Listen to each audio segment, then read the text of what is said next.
고발뉴스는 지난 8월 김기춘 비서실장의 컴백으로 유신 복귀를 위한 설국열차의 출발 준비가 끝났다, 이렇게 논평한 바 있습니다. 이제 플랫폼을 벗어난 설국열차는 본격적으로 속도를 내기 시작하고 있는데요. 이 창밖으로 새마을운동이나 박정희 씨의 초상이 휙휙 스쳐 지나가는 걸 보니까 바야흐로 설국열차가 유신으로 되돌아간 게 분명해 보입니다.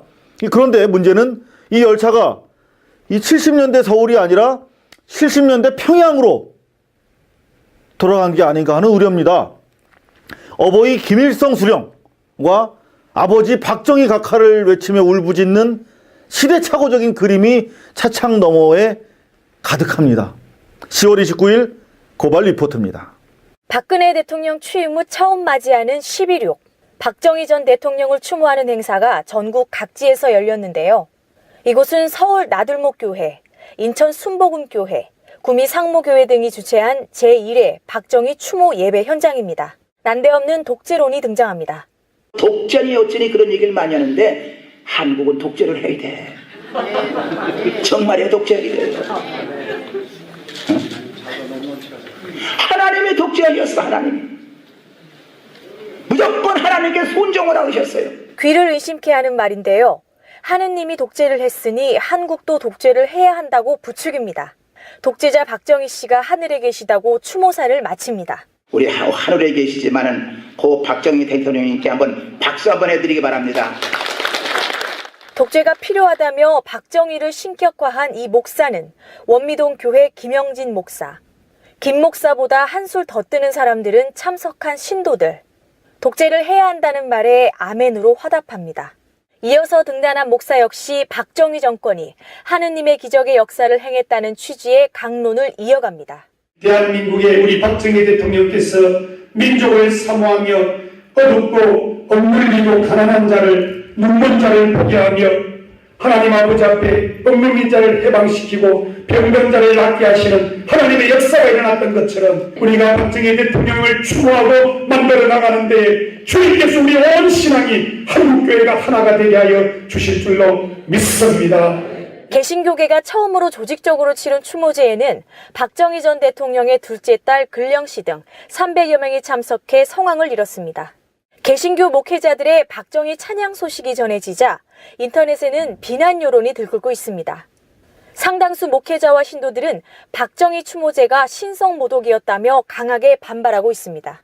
박정희 추도 예배 준비위원회 같은 걸 구성해서 이런 예배를 한 것은 사실 이거는 아주 짧게 얘기한다면 신성모독입니다. 하늘에 계신 박정희 대통령님의 또는 박정희 대통령님의 은혜로 이런 표현들을 쓰거든요. 네. 이것은 기독교에서는 상상할 수 없는 용어들이에요. 그러니까 하나님한테만 쓸 수 있는 용어들이죠. 신성모독이라고 말씀드린 것은 하나님이 독재를 하셨다, 그래서 지금 우리도 독재를 해야 된다, 이런 식의 표현을 설교자가 했거든요. 네, 김영진 목사님께서. 그렇습니다. 네, 그런데 이런 표현도 하나님은 독재를 하시는 분이 아닙니다. 하나님의 창조물을 보존하고 발전시키는 동역자로 인간을 사용하셨거든요. 더함 공동체의 이진호 목사는 나아가 주최 측이 참여 교회 이름을 정당한 허가 없이 사용했다고 주장했습니다. 여러 교회들이 이렇게 명기를 했는데 최소한 교회 명기를 하려면 당회나 운영위원회나 이런 곳에 승인을 받아야 되는데 최근에 지금 거기에 명기돼 있는 곳들을 에서 지금 자신들은 동의하지 않았다. 구미 상무교회라든가 그리고 전하리 교회라든가 이런 것들은 공식적으로 우리는 동의하지 않는다고 했는데도 이름을 썼다.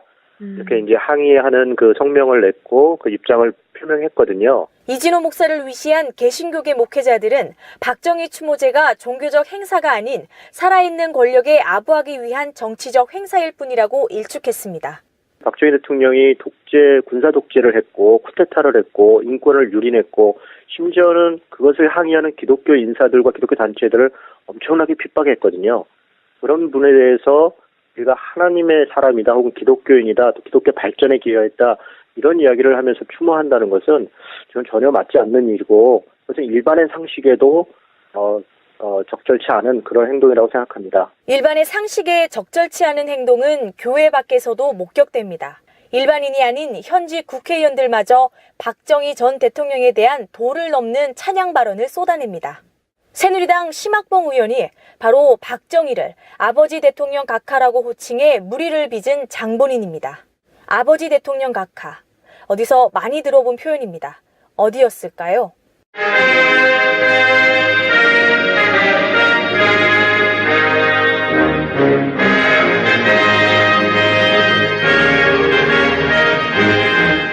인류 역사에서 처음으로 성스러운 수령용생여대 사시대를 펼쳐온 내 조국의 장엄한 현실은 어버이 소령님 더 높이 모시려 위대한 영도자 김종일 장군님께서 바쳐오신 담없는 지성과 심혈, 그 길에서 싸우신 고귀한 업적을 가슴 뜨겁게 전하고 있습니다.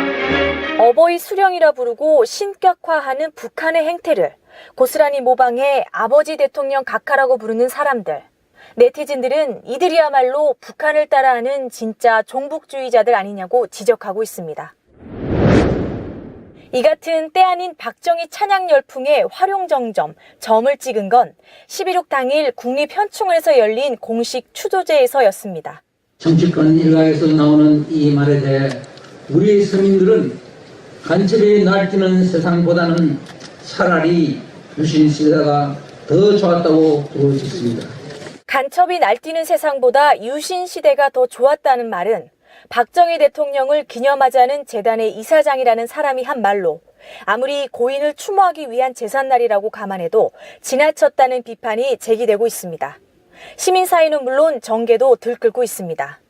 이 땅에서 다시 영구 집권을 꿈꾸는 유신의 잔존 세력들이 독처처럼 우리 사회에서 자라고 있는 것은 아닐까 심히 우려하지 않을 수 없습니다.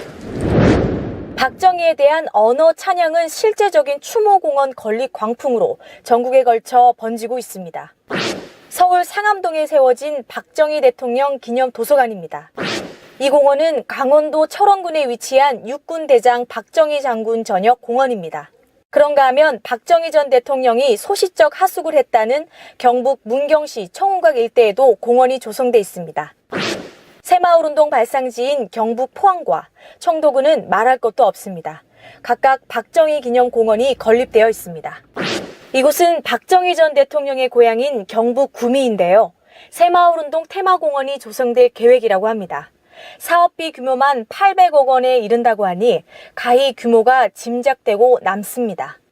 박 대통령에 대해 갖고 어떤 시기가 한다는 것보다도 그 새마을운동에 초점을 지금 두고 그걸 좀 맞추고 있거든요. 물론 생각도 있지만은 그 새마을운동을 갖다가 그 우리가 어렵고 할 때 그 뭐 한강의 기적처럼 그 경제 성장을 할 수 있는 그 밑바탕이 될 수 있는 그런 운동이 새마을운동이라고 생각을 하고 있습니다. 지자체에서는 신격화가 아니라고 극구 부인하고 있지만 예산 규모나 사업의 적절성 등을 고려할 때 의심을 거두기 힘듭니다. 박정희 전 대통령에 대한 과도한 추모, 과도한 상찬 움직임은 시민의 공감 속에서 박근혜 정권이 끝난 뒤에 버려도 늦지 않다는 지적이 설득력을 얻고 있기 때문입니다.